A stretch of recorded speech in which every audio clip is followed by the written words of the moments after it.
আমাদের বাড়ির পাশে মানে আমার বাবার বাড়ির পাশে এক আপুর বাড়ি ছিল। তো আপুটা বাবা মায়ের খুব আদরে আর খুব মেধাবীও ছিল, কিন্তু বয়সের ভারে বলে না মানুষ অনেক সময় ভুল সিদ্ধান্ত নেয়।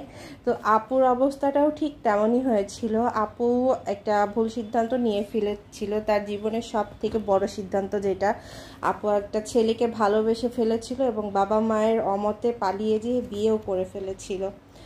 আপুর সংসারটা বেশ ভালোই যাচ্ছিল, বছরখানেক ভালোই কেটেছে, কিন্তু হঠাৎ তার সমস্যাগুলো শুরু হয় যখন আপু প্রেগনেন্ট হয় আর কি। প্রেগন্যান্সির টাইম থেকে আপুর মানে সেই ভাইয়াটা আপুর প্রতি বেশ আচরণগত পরিবর্তন লক্ষ্য করে। আপুর সাথে কথায় কথায় খুব রুড বিহেভ করতো, আপুটার সাথে মানে খারাপ আচরণ করতো আর কি। আর যে কোনো কথাতে বেশ হাইপার হয়ে যেত আর আপুকে মারধর করতো।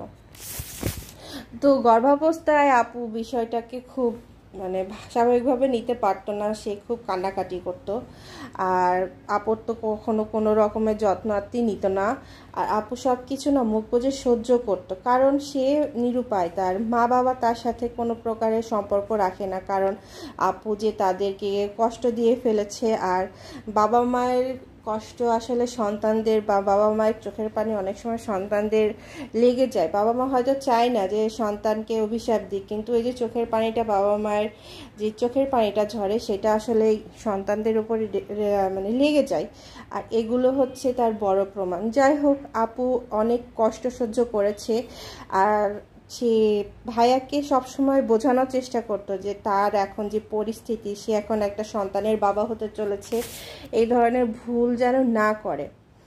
আর আপু সব থেকে বড় আঘাতটা পেয়েছিল যখন জানতে পারে আপু মানে ভাইয়া পরনারীতে আসক্ত বা পরকীয়া আসক্ত হয়ে পড়েছিল। আর যার সাথে সম্পর্কে জড়িয়েছিল সে ছিল আপুর সব থেকে কাছের বান্ধবী, যে কিনা বেস্ট ফ্রেন্ড বলে, প্রাণের বান্ধবী।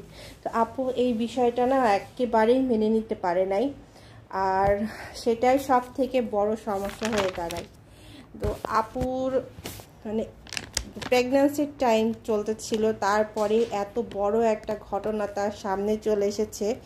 আপু এই বিষয়টা স্বাভাবিকভাবে না নিতে পেরে তার লিভার পেন শুরু হয়ে যায়। তো 7 মাস চলতেছিল, কিন্তু 7 মাসে তার লিভার পেন শুরু হয়ে যেয়ে বাচ্চাটাও মানে জন্ম হতে যেয়ে মারা যায়, আপুটাও মারা যায়। তো তার এই পরিণতি অবশ্য বাবা মা জেনেছিল, কিন্তু তখন জেনে তো আর কোনো উপায় ছিল না। আর সে ভাইয়াটাও নাকি তার সাথে আর মানে সেই প্রেমিকার সাথে আর সম্পর্ক রাখতে পারে নাই, আর সে শাস্তিও পেয়ে গেছে। যাই হোক, আপনাদের সাথে কথাগুলো শেয়ার করলাম, আপুটার কথা অনেক মনে পড়তেছিল। আর আমার ভিডিওগুলো যদি ভালো লেগে থাকে তো লাইক কমেন্ট শেয়ার দিয়ে পাশে থাকবেন, এবং একটা ফলো বাটন চাপ দিয়ে যাবেন, ফলো দিয়ে পাশে থেকে যাবেন। সবাই ভালো থাকবেন আর আমার জন্য দোয়া রাখবেন। আল্লাহ হাফেজ।